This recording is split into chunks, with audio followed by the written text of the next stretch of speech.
nominee. Yeah, but we have to be really careful talking about Star Wars. No spoilers, because lots of people will really be looking forward to the movie as part of their Christmas treat. Okay. So, and the secrecy around this was phenomenal, wasn't it? Yeah, you weren't even allowed to read the script. You couldn't take it away. You had to go into a room, and there were closed-circuit cameras and security guards. You couldn't take your phone in, and it was printed on red paper. I didn't even tell my wife and daughter the name of my character until it had been announced in Vanity Fair magazine. Really? Yeah, I was so frightened of being fired because I've been 42 years since I was 18 years old, saw the first Star Wars in 1977, wanted to be in Star Wars. Oh, so it was a dream come true. All your dreams are coming true lately. They are coming true. Yes! I'm in a dream. Well, I believe sitting next to Stacey's a bit of a dream. Yeah. You can do it, can't you? Stop. My dream just came true when you touched my shoulder. I was like, yes. It's such a lie. You tell everybody that. I watch you. Yeah, it does. I went to the screening and I thought it was fantastic, and your performance was superb. Oh, thank you very much. Superb. Hats off. It was really, really good. Great. Thank you. How did you get cast?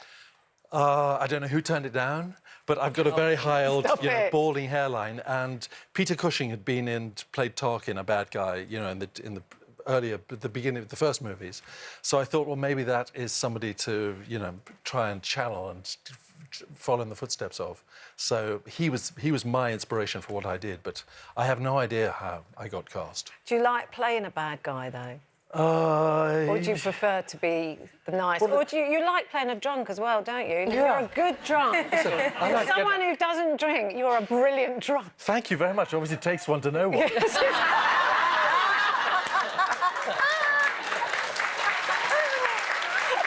Oh, you know me so well. Yes, it's on YouTube. Oh, I bet it is. You Google my name and yours, and they go, yeah. It's true. But as Carol says, all your dreams are coming true. I mean, obviously, to be an Oscar nominee, it must be a fantastic feeling. But out of that, this sort of lifelong worship of Barbra Streisand. 50-year devotion to Babs. 50 years. And you now met her through quite an odd progression of things, isn't it? You published a letter that actually you'd written to her when you were 14. I did, yeah. And somehow this came to her attention. Well, I had one day off and I drove up to Malibu, where she lives, with my wife during the Oscar publicity junket, and she said, "What are we doing here? We don't know anybody here." And I said, "Well, I'm just going to stand outside this gate." And she said, "This is not Barbra Streisand's gate, is it?" And I said, "Yes." She said, "I'm not getting out of the car. You're going to be arrested." So I did go, and the security person came out and said, "What do you want?" And I said, "Well, I'm asking permission. May I take a picture outside Barbra Streisand's gate?" And he said, "Well, it's a public freeway. You can do that. Thank you for the politeness of asking." So I did, tweeted it, and the copy of this letter that I wrote when I was 14, and she replied to the tweet the next day. Wow. And then I met her at the Oscars, and I'm like that with her now. You were good friends. No, I had this amazing thing. I got invited to Donna Karan's house in the East Hamptons this summer, where I was doing a TV series with Sally Field in Philadelphia. And I sat next to her, and I asked her husband if I could have a conversation with her after the screening the movie had finished. And he said, "Yeah, sure." So I spoke to her this close, Stacey, for 2 hours. You can imagine. Oh, I can. And you've got the same nerves. Yeah. She's my nose idol. I've said this before. Yeah. She's the first woman that I idolised who had something different about her face, and I always felt like I've got Barbra Streisand's nose, and I always, I loved it. It was the first time I really accepted who I was, and I really aspired to her. I thought she was incredible. Good. But the pressure in that situation is she going to be all that you thought she was, somebody you've idolised for 50 years? Yes, and more, yeah. Oh, really? My wife has understood that if Babs said, "Right, come," I'd be there. A very understanding wife, obviously. Yeah, she is. Yeah. And what is your wife saying about you walking in high heels? I'm playing an old drag artist drag queen in the film version of Everybody's Talking About Jamie, which is on in the West End at the moment. It comes out in October. And so I am in full drag in that with a very hefty 36 double D bust. Beautiful.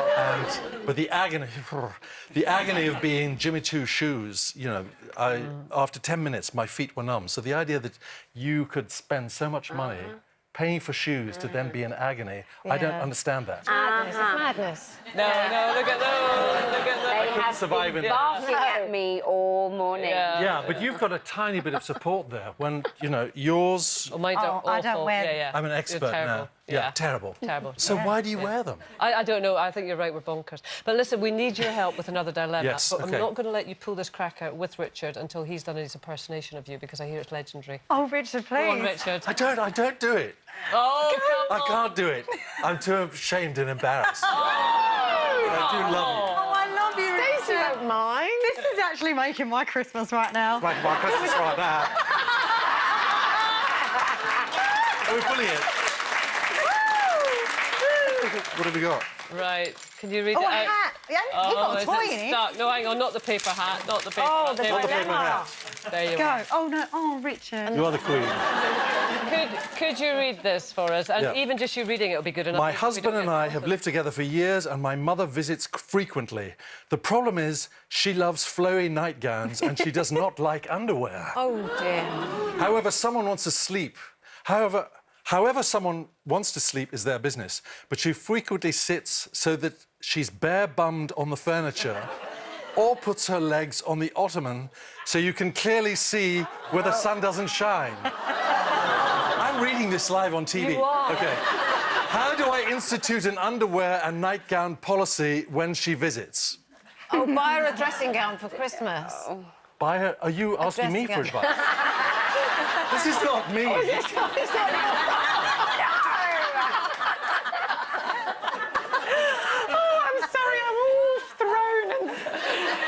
Richard would just like to make it clear that's not his mother. No, it's not. That's fine. And we would absolutely take that as read. Okay. Yeah. But a dressing gown won't help. That's open and all. She needs knickers. She needs a onesie. A onesie. She needs That's a good idea. onesie. That's what she needs, with a big zip up and Yeah, but you're thick going to fabric. have the conversation, Richard, aren't Yeah. you? Because clearly she likes to It's not let the his wind blow mother-in-law. free.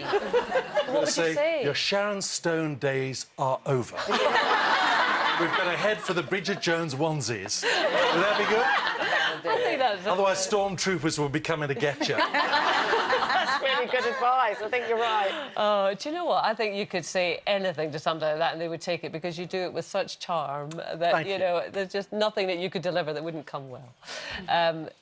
I'll give you a large blank cheque for that. That'll be Rich, it's a real pleasure. And it's great to kind of see you and all your achievements. I mean, you've had an amazing acting career, but you just have such an enthusiasm for life, and we always love it. You only have one You go, come in. you know, Yeah, so but, go for it. But we see it, and I it's love your absolutely nose. wonderful. A huge, huge thank you to Richard E. Grant. Oh, thank you. Cheers.